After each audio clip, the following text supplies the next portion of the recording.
there's something profoundly unsettling in the realization that behind many human behaviors lies an unconscious tendency towards self-destruction. We're not speaking here of anything overt, like a conscious decision to end one's life. What Freud proposed is far more disturbing, that within the psyche resides a silent, persistent force, pulling us toward suffering, toward the repetition of pain, toward collapse, as if, somehow, returning to nothingness is more desirable than continuing to exist beneath the weight of inner conflict. He called this force the death drive. For a long time, psychology was grounded in what Freud termed the pleasure principle.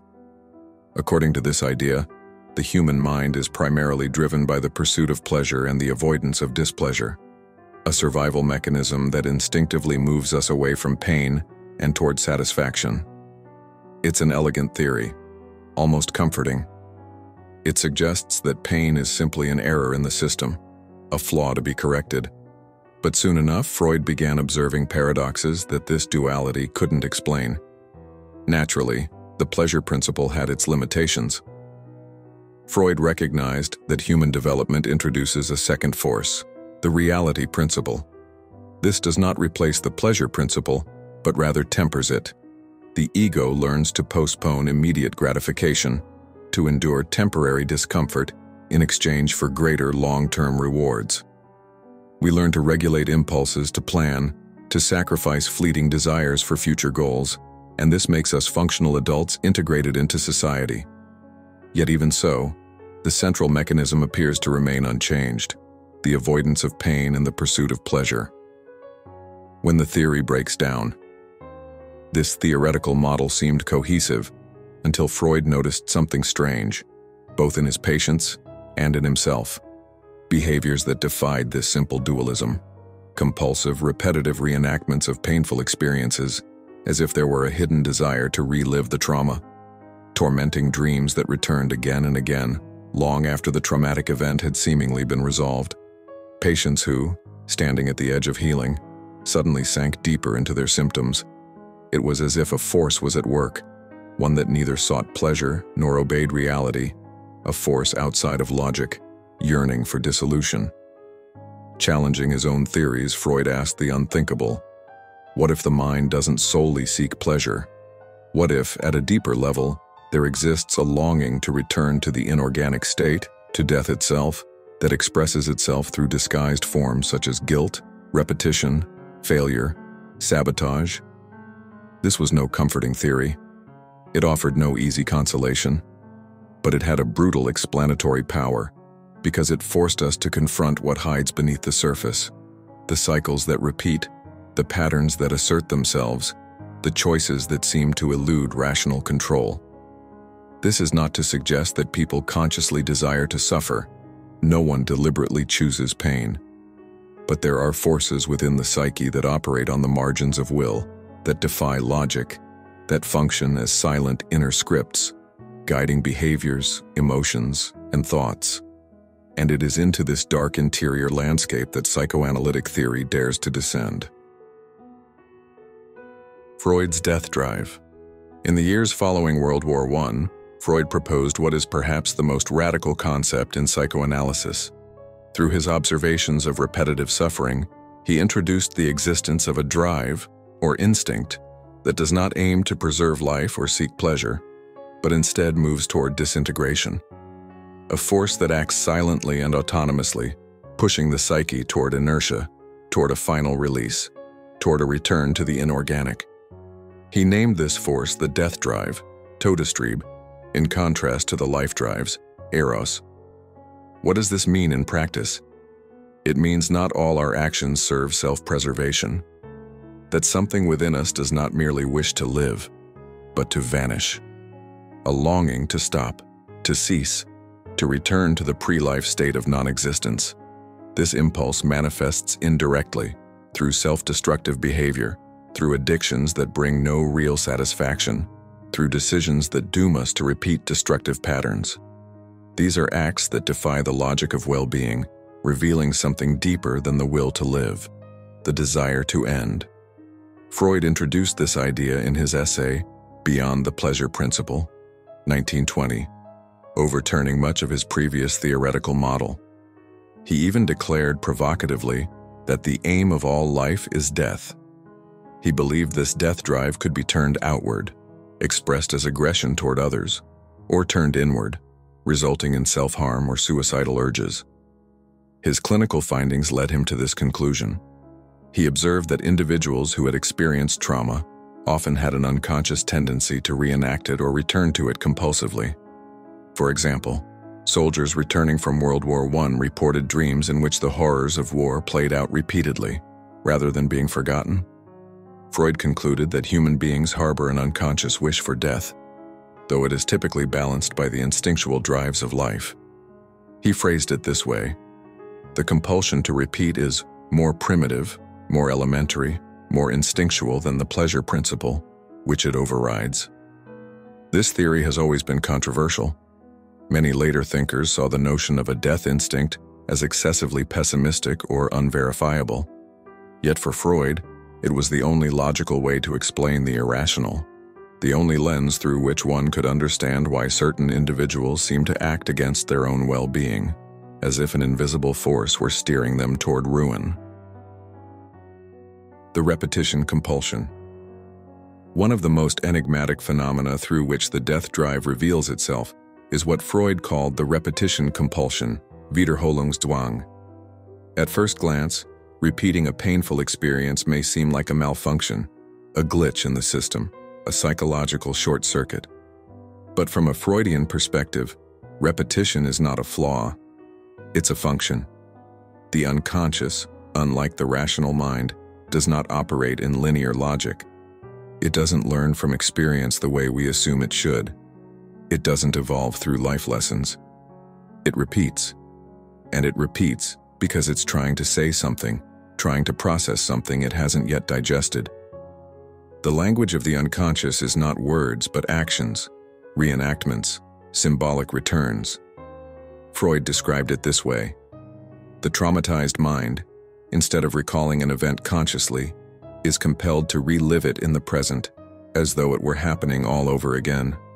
He viewed this mechanism, the compulsion to repeat, as even deeper than the pleasure principle, a blind force within the unconscious that restages the same unresolved drama over and over, as if the unconscious were setting up a private theater where the play never ends, the roles remain fixed, and the outcome is always tragic. It's as if the psyche keeps whispering, "This time I will understand. This time I will control it. This time I will survive it."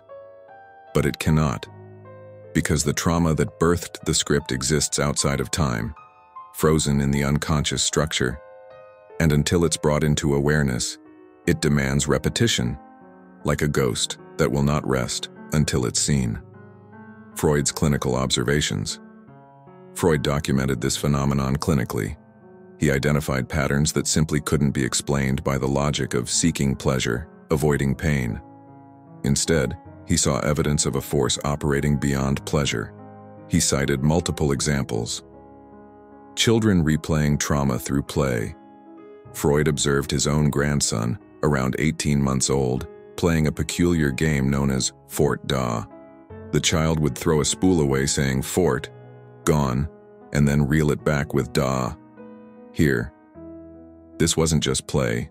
It was a symbolic reenactment of his mother's absence and return, a way of mastering the emotional pain of separation through repetition. Veterans' recurring nightmares.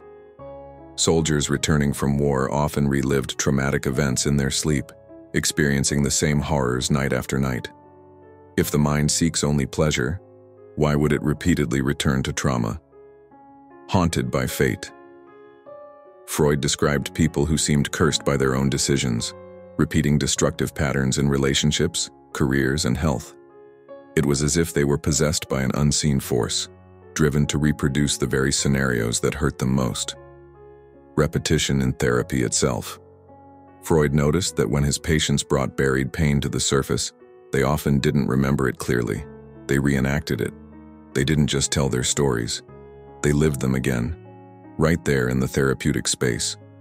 From all of this, Freud concluded that the compulsion to repeat is real and independent of the pleasure principle. It's a blind drive that satisfies something within us even if its direct consequence is pain.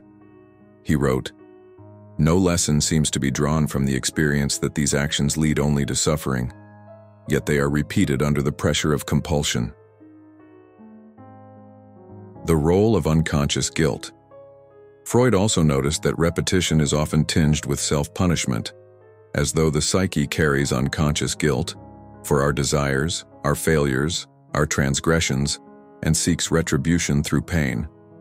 He wrote about people who destroy themselves just as they're about to succeed, people who fail when everything seems to be going well. He interpreted this not as weakness, but as the result of a deep, hidden need for punishment, rooted in the belief that they do not deserve happiness. In one of his essays, Freud introduced archetypes like the criminal from a sense of guilt and those wrecked by success, individuals who sabotage themselves because they carry a vague, unprocessed guilt. In this light, the psyche becomes its own executioner. Suffering becomes the currency with which an invisible debt is repaid, and the more the person suffers, the more the cycle of silent atonement is reinforced. But here's the difficulty.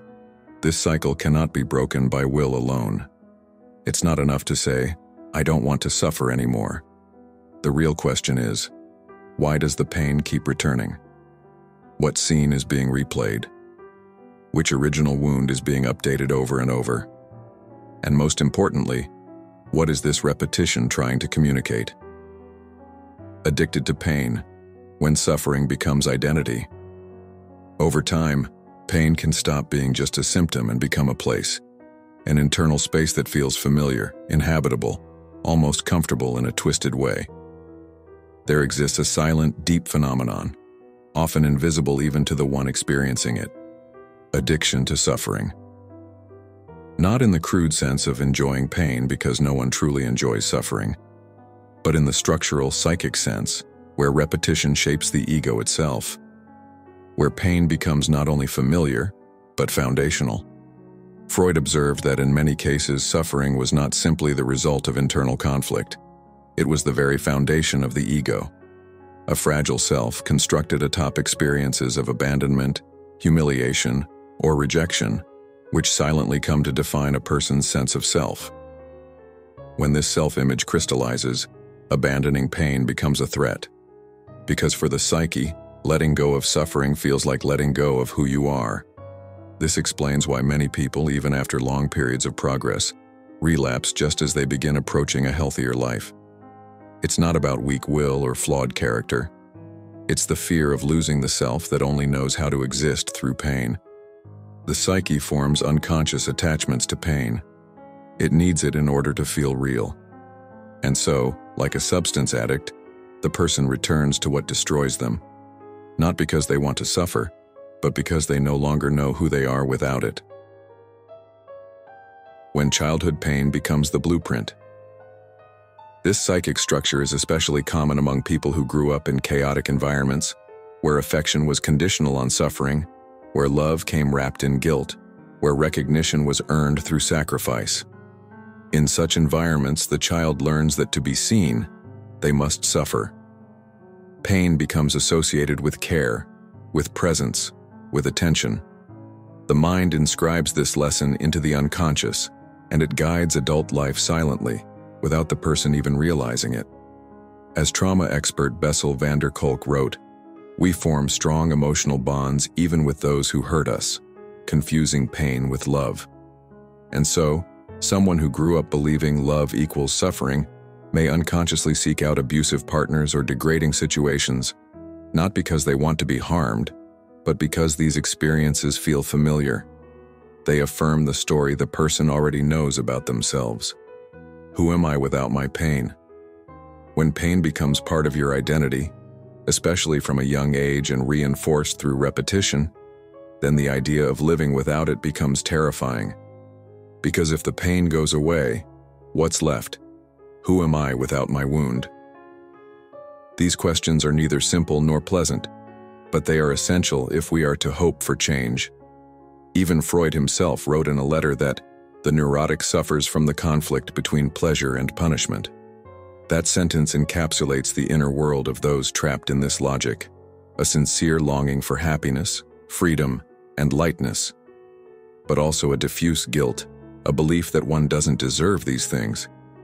And in response to this guilt, suffering rises up as a form of self-imposed punishment, a way to restore an internal moral order that has been corroded by the ghosts of the past. Breaking the cycle. To break this cycle requires far more than hope. It requires courage, because it demands confrontation with the original pain.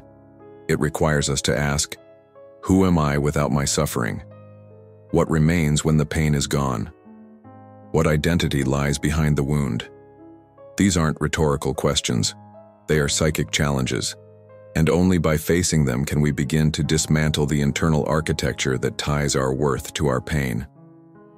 Light in the darkness, from repetition to awareness.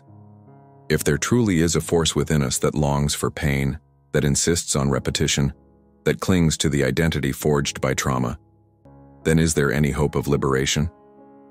Freud was no naive optimist, but he did believe in one possibility, the possibility of working through Durcharbeitung, the conscious processing of trauma. Psychoanalysis, unlike many modern wellness ideologies, offers no shortcuts. It doesn't sell convenient optimism or promise ready-made solutions for happiness. What it offers is something far more difficult and infinitely more valuable: lucidity. And for Freud, lucidity was the first step, perhaps the only truly possible step, toward any form of healing. Not healing in the romantic sense of a life without suffering, but in the sober, realistic sense of understanding what binds us, so that, perhaps, we can begin to loosen the chains. The death drive cannot be erased. It is part of our psychic architecture, embedded in the core of our being. But it can be processed, symbolized, transformed, integrated into consciousness. This is where analysis enters, as a tool for confronting the unconscious. Freud believed that by bringing the hidden into awareness, the repetitions, the forbidden desires, the silent contracts we've made with pain, we begin to carve out space for freedom. Repetition, then, ceases to be fate. It becomes language, something that can be read, interpreted, redefined. But this transformation does not happen through willpower or positive affirmations. It demands a deep descent, a return to the scenes that birthed the pain, a confrontation with guilt, with rejected desires, with the psychic truths the conscious mind has avoided for years. Freud compared this process to mourning, recognizing the loss, accepting the pain, working through the meaning of what was lived, and finally, allowing oneself to move forward without denying what happened. When pain is psychologically integrated, it does not vanish, but it changes position. It ceases to act as a hidden saboteur within the psyche and becomes a humanized, comprehended part of the self. What was once a symptom becomes a story. What was once compulsion becomes choice. What was once silent suffering becomes conscious narrative. Freud saw this happen in his patients. He witnessed individuals once crushed by repetition begin to discover new ways of being simply by naming the unspeakable. It's not a miracle, it's work, psychic work, exhausting, ongoing, but possible. The fear of emptiness. Perhaps the hardest part of this journey is confronting our own emptiness, because when pain no longer sits at the center of identity, a space opens up, a silence, and where suffering once filled everything, now there is a void. And now what? What does the mind do with this empty space? It is at this very moment that many return to pain, because emptiness feels more frightening than familiar suffering. The absence of pain can feel like a greater threat than its constant presence. But in that same emptiness, freedom begins to emerge, not as a reaction to trauma, but as a creation of something new. And this is precisely why Freud wrote, "Where the id was, there the ego shall be." In other words, where unconscious chaos once ruled, a clearer, stronger, freer self can begin to form, bringing the unconscious into the light. In Beyond the Pleasure Principle, Freud wrote something unsettling. The aim of all life is death. He didn't mean it metaphorically. It was a clinical, radical hypothesis. For Freud, there is something within the living organism that silently seeks to return to the inorganic. This force, the death drive, is the hidden axis behind repetitive suffering, self-destructive behavior, and psychic resistance to change. And this is exactly why Freud insisted. The only way to weaken these unconscious forces is to bring their content into the light of consciousness. But this does not happen through wishful thinking. The unconscious does not respond to motivational mantras. It responds only to work. The work of symbolization, of listening, of processing.